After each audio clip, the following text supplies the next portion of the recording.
Біздің маманың бір қызық қасиеті бар.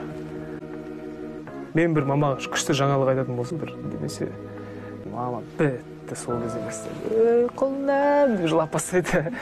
Аналарымыздың қуаныштан көз жасын жіберген кезде, аналарымыздың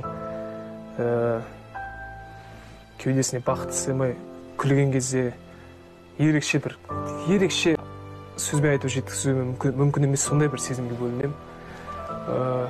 Көбісі сұрайды ғой, вот что тебя стимулирует деп сұрайды. Мен бірден айтам, мына ең алдымен алға жетелеуші үлкен тылсым күш, ол ата-ананың қуанышы. Адам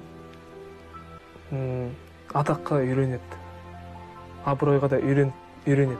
Тіпті халықтың махаббатына да үйренеді адам. Бірақ ешқашанда мен үйрене алмайтын нәрсе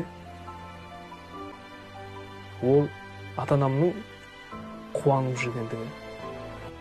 Басында түйсіңде бір ой жүреді, ай, мама, тағы бір қуансам ғой деген нәрсе. Сол кішкентай арман бізді алға жетелеп жүр.